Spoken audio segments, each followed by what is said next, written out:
we are very excited to welcome you on a cross-border session, the Indo-Japan story. I'll request everyone to please gather.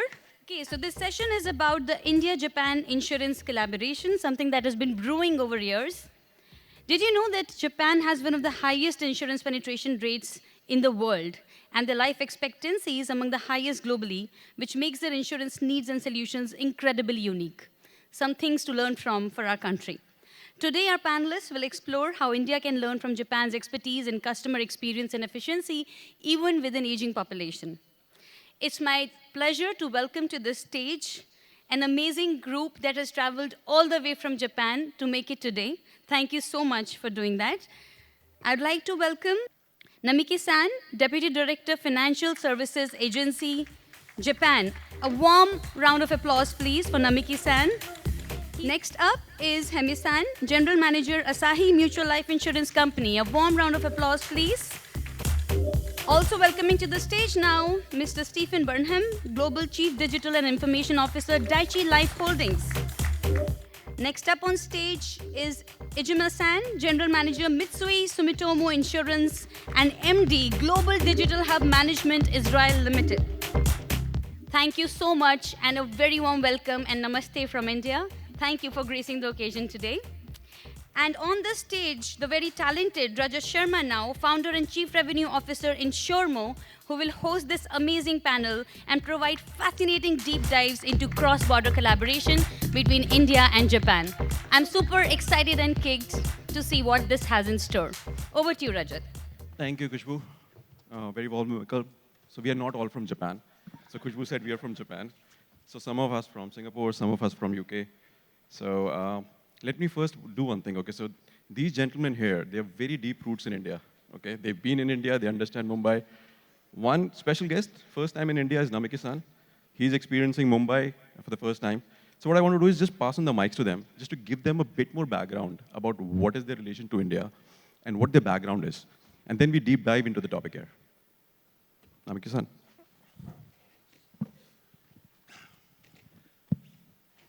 Hi, I'm Hideaki Jerry Namiki from Financial Services Agency of Japan. FSA is a Japanese regulator regulating all kinds of financial institutions in Japan. So banking, security companies, and also the insurance companies. And I wear several hats at FSA, but my main role is to support and encourage the Japanese Insurtech market to develop. And we are having some initiatives that can support the Japanese Insurtech market to grow. And as Rajat said, first time in India, very excited and looking forward to the discussion today. Thank you. Hemmi-san.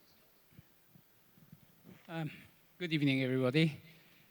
I've been working for the Tokyo Marine Group for almost 40 years and just joined this company called Asahi Life. Asahi Life is also exploring to come to India. So I thought it's interesting to try to set up a third insurance company in India.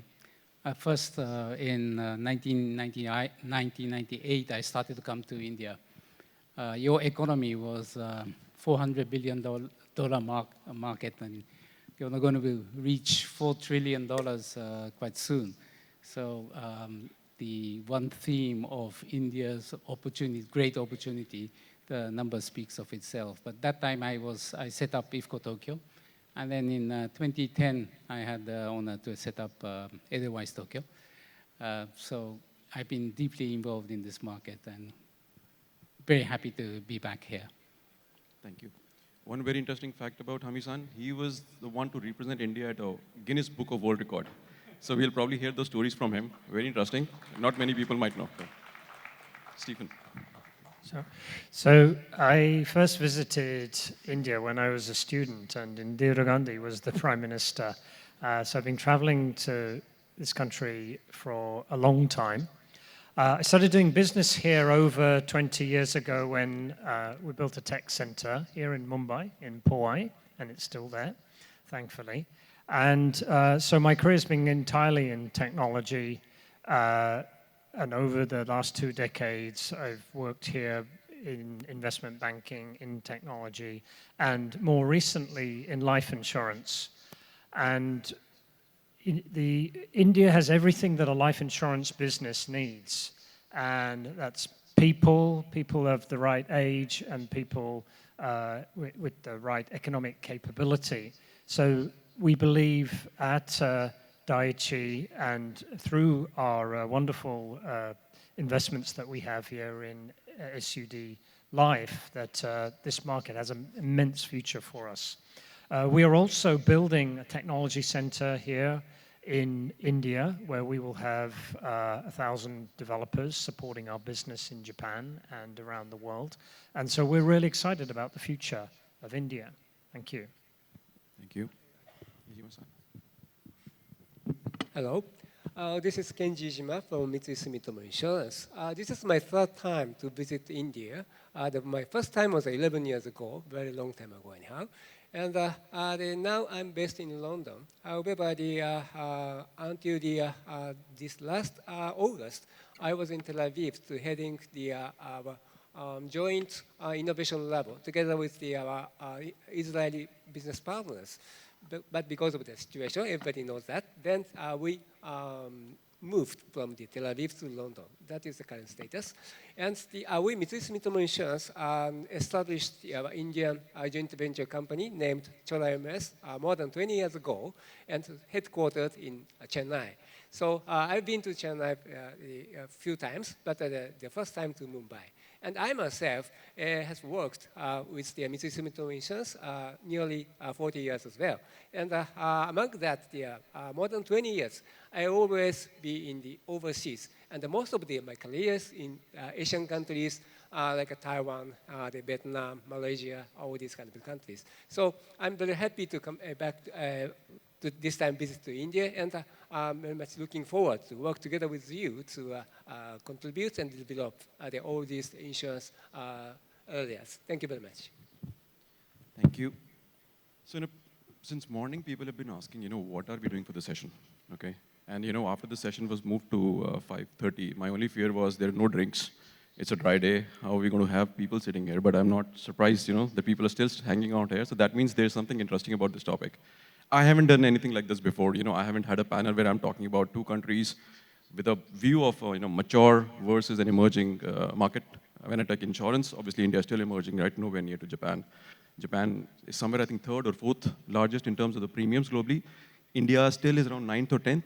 And when you compare this to payments, banking, or even telco, India is by far the market leader, right? And so why is that not happening in the insurance? Right? These are a lot of topics that comes to my mind. So, straight away jumping into the topic. So first I want to just bring out the vision that IIA, the regulator here, set up. And it's a very, very bold vision. So the vision is our 100 years of independence anniversary, 2047. So they have a vision of having insurance for all. And we all know what the penetration rates are today, right? So you can imagine the amount of promise this IIA has to keep in order to make that numbers happen. Now, the regulator is here very progressive. Specifically in the last 6 to 7 years, we've seen huge amount of changes. We've seen changes on the regulatory side, on the capital side. You're hearing news about 74% becoming to 100%, all of that stuff. The social barriers are getting removed. From a tech standpoint, regulators here are very, very proactive. They are not shying away from experimenting. So those things are happening. But if you still look at in the last 7 years, if you see the needle, right? So needle hasn't moved much, right? So there's argument that the coverages have increased, the penetration has increased, the distribution in India is pretty good. It's pretty good because we work as a platform. We work in India as well as we work in Japan. In India, we issue almost 600, 700 million, 100 million policies a year, right? Purely from a distribution standpoint. But you translate that to GWP, that's not even 10% of what we do in Japan, right? So that's where when I talk about GWPs and premiums, that needle hasn't still moved, right? And that's where the question today was that, there is a problem, but there's a huge, huge opportunity. And India opportunity, everybody knows. I don't have to talk about it. And Japan as a country, both from an investment standpoint, not just insurance, but everything. So Japanese investors have been investing into India for a long, long time, right? And you all have done something here in India, right? You all have a lot of experience. So my first question is to Hemmi-san. Again, you've been there, you've done that not once, but twice or thrice.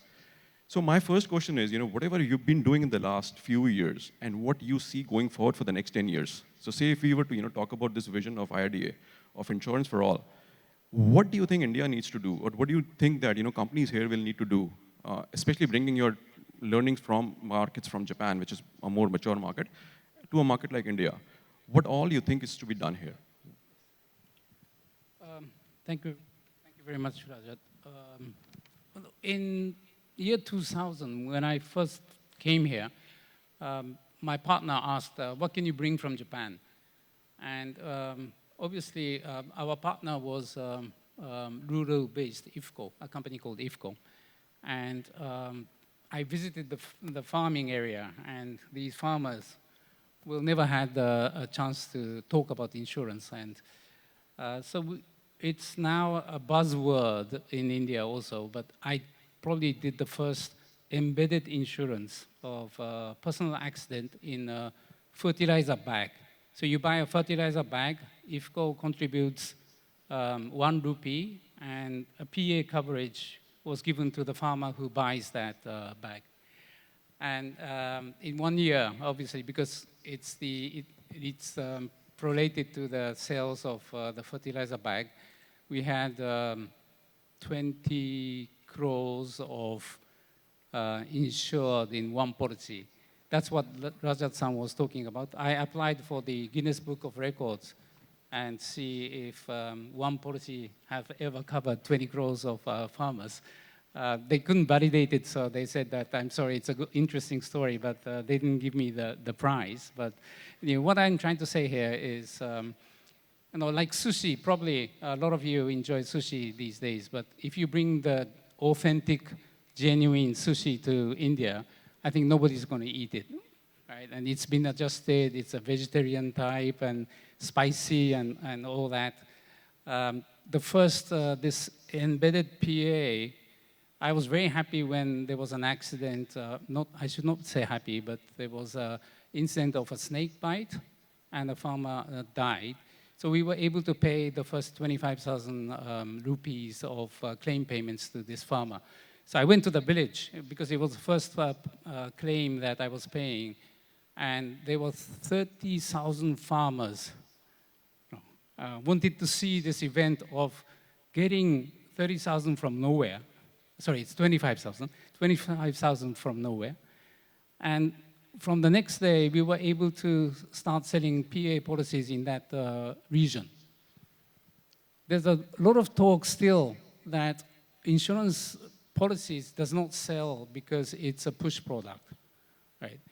But push versus pull is not probably the difference of the product. It's only if the farmer understands the value proposition of a PA policy and know how to buy it, they will buy it.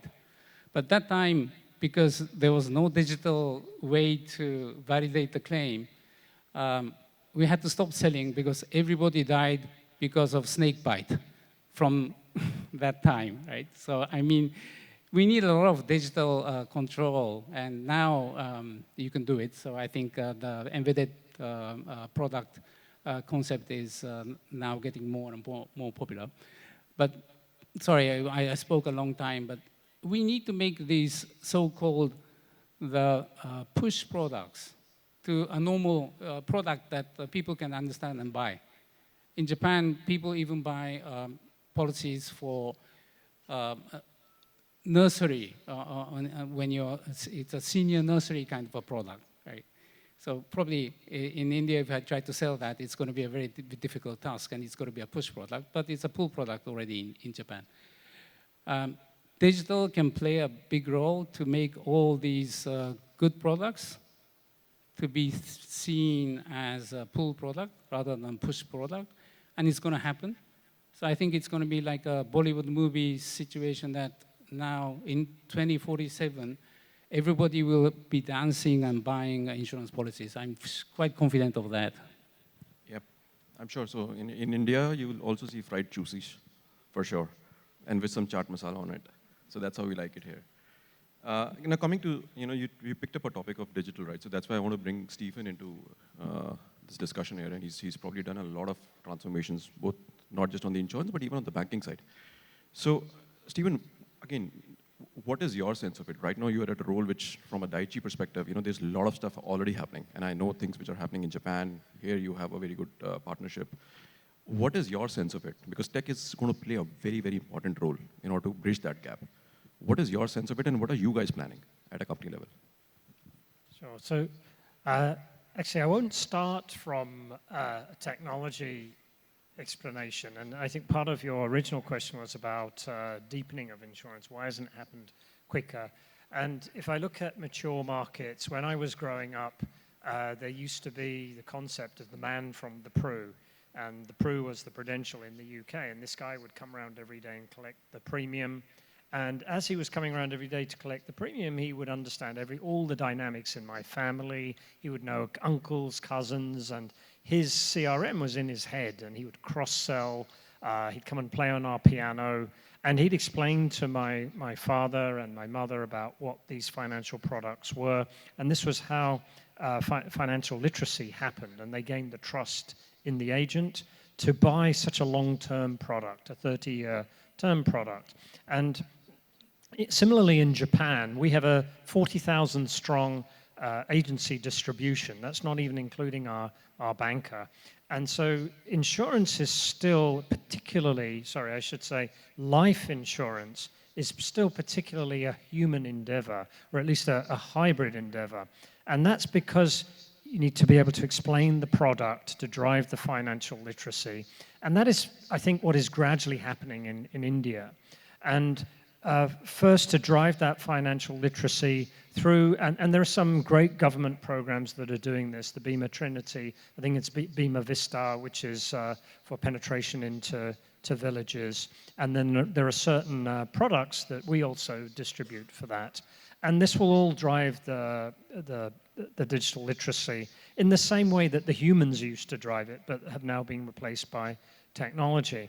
And I think that's an area where we need to be a little careful that, so we have digital tools, we have digital sales tools that help our sales assistants. So they listen to a conversation with a customer, and then the sales assistant can ask the tool about a particular product that might be suitable for the customer, knowing the background of the customer and listening to the conversation.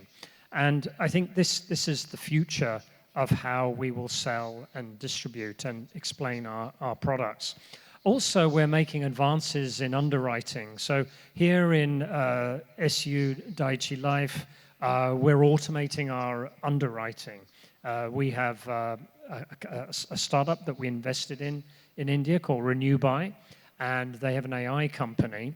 And we're automating the underwriting such that at some point, we would like to be able to do instant issuance. And I think these improvements in the customer experience, removing the friction, educating the customer as to what a life policy is and that it's important to invest for long-term for 30 years, will drive the deepening of the product eventually. I think it's a matter of time, though.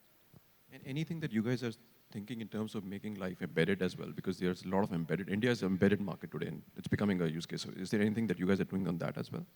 Yeah, so we have we have a wholly owned digital insurer in Japan that sells short-term products. We have an investment, as I mentioned, in Renew-Buy here. And I think the perfect life embedded product doesn't exist yet because of the nature of the product. For somebody to commit to a 30 or even a universal life product, they want a human to intervene.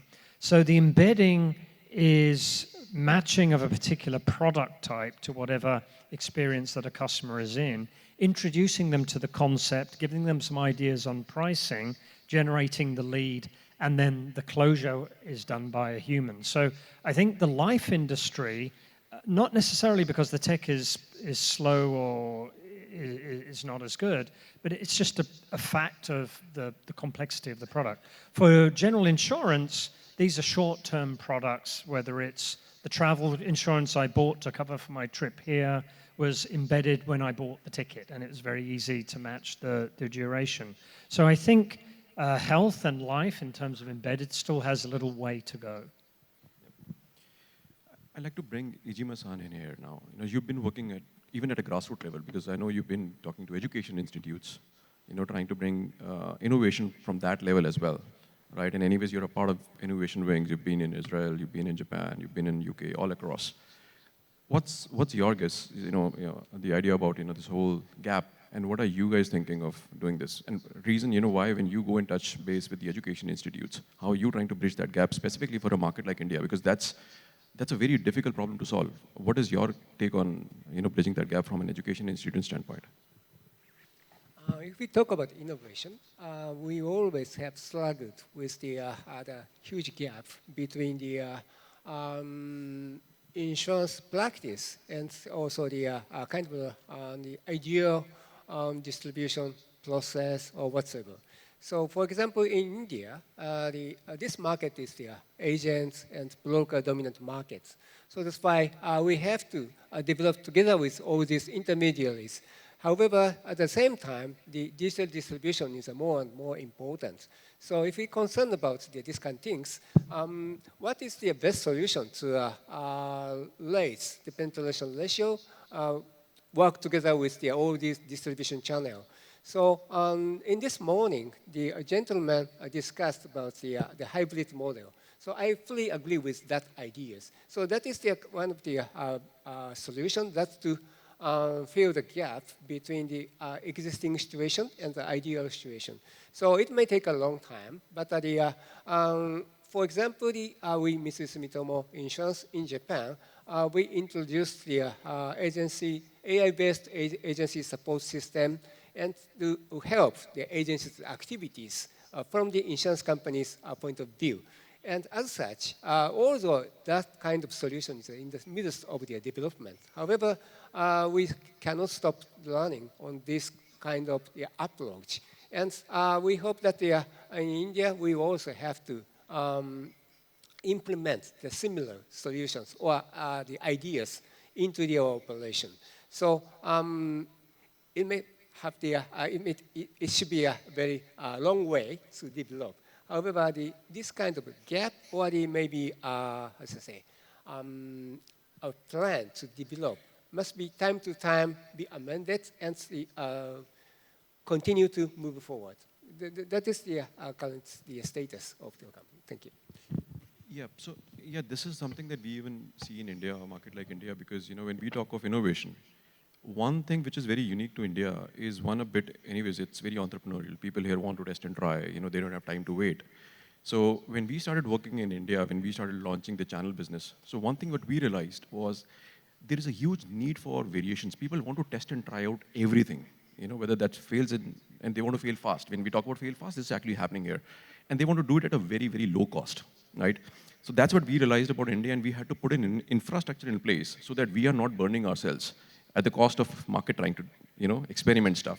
So then we started seeing, and specifically when that's why I picked up the embedded life scenario, Stephen, and you're right, most of it is very assisted models. But the fact is, when people started trying out, there are new use cases that came out of India market, specifically on the embedded credit life type scenarios. Now there are microfinances and micro-embedded card loan where embedded credit life type products started happening. So there are stackable life products, stackable health products, on a prepaid market segment. So every time you do a prepaid, a small segment goes into your life insurance premiums or health insurance premiums. So these are type of use cases that started coming from the rural tier 2, tier 3 cities. Now these products does not sell in urban areas. So I think that is what a market like India has been asking. To innovation has been there, and we've taken some of these products out and we've tried in markets like Japan as well. Now, that's where I think we have a regulator sitting with us. I want to bring in Namiki-san. Now, when this comes to innovation, Namiki-san, I think Indian regulators are giving a bit of a free hand, right? Even it's come to a level that we are given a liberty to go and do bespoke products in a market like India. So, for example, if there's a life product selling in urban, insurers can go and create a bespoke products for rural markets, for tier 2, tier 3 cities, right? So these innovations are happening, and they are letting that happen. But in Japan, to get a new product created, it still takes a lot of time, right? And the market is mature, obviously. These are real things that happens there. So again, I just want to bring in you. You've seen Japan market. You've been a underwriter yourself, right? What is your take of it on how Japan has grown? It's already a mature market. And if you were to take the same thing and now superimpose into a market like India with all this backdrop, what is your thoughts around that? Yeah, so I would agree on that the Japanese insurance market is matured and the penetration rate is really high compared to global market. But when it comes to Insurtech market in Japan, that is still a developing area compared to the matured insurance market. And the current situation where the insurance company are facing is a quite tough situation, and they're undergoing a transformation of their business model. What I mean by that is that Japan is facing a super aging society. People are getting old and less, the birth rate is decreasing. And also the natural catastrophe is getting more frequent and severe. And also the auto insurance market is shrinking. So for like non-life insurance companies, they've been relying on the revenue from the auto market. But it is clear that the auto insurance market will be shrinking because of the technology improvements such as autonomous vehicles, and also the super aging society bringing less people to buy cars. So they need to build another sustainable business model for the next 10 to 20 years. And we believe that's where the technology can come in to support their new business model, and that could be like an Insurtech, right? And also, so because of that, FSA is supporting insurance companies to work together with Insurtech startups or so, right? And FSA have a few initiatives to support those, Insurtech market to develop. For example, we have a consultation scheme called FinTech Support Desk at FSA, and we give a consultation to Insurtech startups, for example, and like for example, like Indian Insurtech startups wants to enter Japanese market. There's always a question about what kind of license they need or what kind of procedure they need to go through. So if you can answer those questions by phone, you can call us or you can email us. And that's one example. And also, a Japanese government has a sandbox scheme where they can try a kind of a new business model or business scheme that could violate with the current regulation or rules. And FSA will step in when that's related to financial sector. And actually, we were involved in 3 cases before, and in 2 cases for the Insurtech scheme. And that was kind of a P2P scheme where it didn't exist at that time in Japan. But we had a discussion over and over with the Insurtech startup, and then it resulted ultimately we deregulated some rules so that the P2P insurance could be in market in Japan. People would think that Japan is highly regulated, but we actually Japanese government give support to the market, and also we encourage insurance companies to work together with Insurtech companies, and also foreign companies are welcome to enter Japanese market. And also, we think that regulators should not stop the innovation because of the rules also. But our priority is the customer or consumer protection. So we are always looking at the balance between the innovation and also the risk management. Thank you. In fact, since morning, people have been asking me, since there is a Japan panel, and there are a lot of Insurtechs here, so they've been asking, what do we do get out of it? So I told them that, there is somebody who's already hunting for it, looking for it. So you guys have a sandbox in Japan. So anybody who wants to look for a sandbox, Namiki-san is here. Ensure that you at least get a couple of hours from him after this session. we are almost 7 minutes, 5 minutes there. So what I want to do is, I had a lot more things, specifically a tech-related stuff. Yes, okay, we already have 2 questions right now from the crowd. So can you please pass the mic? So my name is Raghu Kumar. I work for one of the leading consulting companies.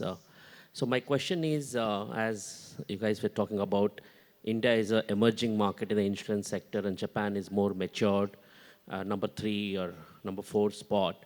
Now, I want to hear from the panelists, if you are given a chance to advise Government of India 2 things which they need to aggressively push to reach to 2047 Viksit Bharat insurance for all, and 2 things which you have to suggest to drop so that it should not dampen the goal what we have. So what do you do, 2 things which you say, yes, go for it, 2 things which you say, drop it.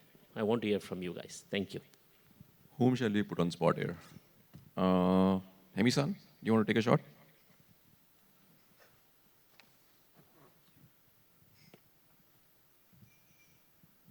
Well, actually, I don't have the right answer to that, but I think you should be proud. IRDAI is one of the very progressive authority, I would say. I had experience working in Southeast Asian countries, but this authority is very much thinking for the country, for the people. And I didn't have any complaints. In 2002, when Mr. Rangachari was the chairman, he always likes to listen to us. And he came and, don't you have any ideas to do ABC?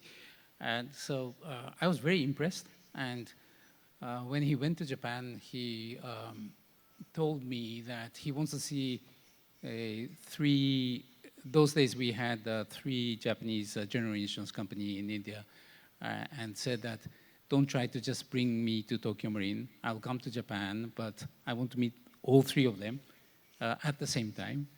No level playing field, but I want any ideas that you can bring from Japan to India can be taught to me.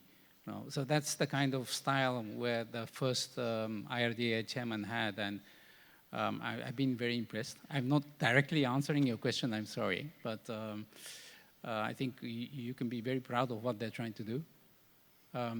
This composite license, if this kind of thing comes, I don't know how it's going to work, but it'll be probably a big game changer here again, and giving more opportunities to all the existing companies as well as people like Asahi, who's trying to come into the market further. So that's my answer, and I'm sorry it's not direct. No, Hemmi-san, you're actually right. So the way liberalization has happened, the way private economies opened up, private players in India has opened up. So that's how India is moving on its own, right? So the government is giving away as much as control. The private enterprises are taking that lead. So I think that's, I don't know whether there's 2 or probably 100 things that India has to do, but there will be a lot. Are there any more questions? Yeah, there's one. Good evening, gentlemen. I'm Lata Iyer. I work for the New India Assurance Company Limited as a Deputy General Manager, and I'm Head of Legal. So the question for the panelists is, you spoke about, sir, about embedded insurance. So could you elaborate and touch upon, and how is it a pull product in Japan, insurance? And how do you see it in the Indian landscape? How do we take it forward? Thank you. Stephen, you want to go first? Sure. So the theory behind embedded insurance is actually stepping back a bit. Insurance, sadly, for those of us who work in the industry, is not a product that most of our customers actually like to think about. It's not a desired product. Our customers like to buy iPhones and sports shoes and whatever. And so the concept behind embedding insurance is to make it part of somebody's life, something that is natural to them. So the example I quoted was that I want to make a trip, I buy a ticket for the plane, and with the details that I enter for the ticket for the plane, that is picked up and used to quickly underwrite a very simple travel policy for me. And I don't need to do anything, it just pops up with a number. Do you want to pay this and get this coverage? And that is embedded into the experience of buying the travel. So why is it important? The reason it's important is because it moves away from it being a push product. It's now become a natural part of people's lives. Our customers don't like buying insurance. Our customers don't like claiming. Nobody likes claiming. Our customers like living their lives. And so us as insurers have a duty to be part of those lives, because insurance is important, because things that are unpredictable happen. And we're there to make life more predictable and to manage risk. And embedded enables us to do that. Now, how can that work in India, and why is it important in India? Is for the same reasons. Of course, everybody in India runs through the same risk that anybody else in the world does of sickness, illness, what have you, death. One may argue that some of those in the lower levels of the economic ladder require insurance even more deeply, because should there be an illness or a death in the family, it could be even more tragic. And so ways of reaching to those individuals, you heard a story from Hemmi-san, my colleague here, about his visit into the village. We shouldn't need to go to villages to push the products, but as part of those villagers' lives, how do you embed the insurance product? And maybe it's a life product that you pay the premium every day in some kind of the microcredit type. And there are some insurers, such as Bima, Milvik, who produce micro insurance products now. And this helps the deepening of insurance. The quandary for us carriers are, how do we make that into a profitable business rather than a CSR that is supported by NGOs? I've drifted off the point a little bit, but embedded is a way to make insurance part of people's lives. And that's important in India because people need insurance, and this is a way to get it to them. Yep. And obviously, we have to make the cost as low as possible. So you need to have events. It has to be contextualized. In a market like India with 1.5 billion people, we can't afford to have so many agents selling, right? So that's where tech solves that problem, selling at the right time, right place, to the right person at the lowest minimum cost. We have one more question, so before we wrap up, we'll just probably take one more question. So they're right in front. Okay, yeah, here's one more. Sorry. Yeah. This is Harshika from Xyla Health, and my question is, what are your plans for India?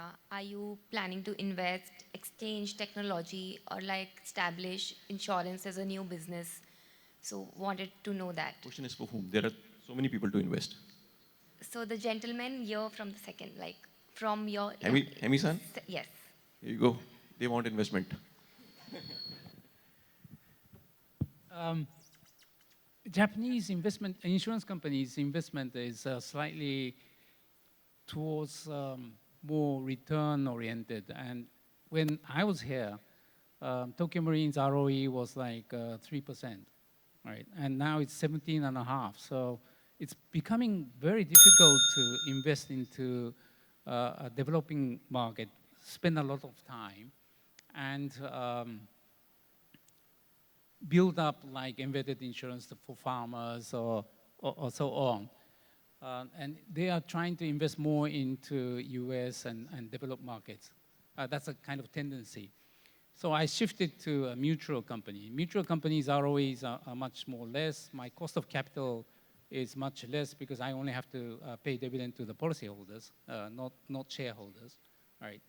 And we need time to build up something which, like the sushi story I mentioned, we need to bring something good which can contribute here, but it's not the same sushi. It's going to be spicy and vegetarian and can take it and all that. So we want to bring some of our experience and try to solve any of your problems in India. But it's not going to be the same way. And I think the digital can help us just bringing these concepts into the market and try to help the society to have everybody to have insurance policies by 2047. Haldiram will very soon have a sushi SKU. I can tell you that. So thank you so much. I think it was a very interesting discussion, a very unique panel for me to be a part of it. So thank you so much. I learned a lot. And thanks everyone for being here so late in the night. Thanks. Maybe we just do a quick photograph. Thank you.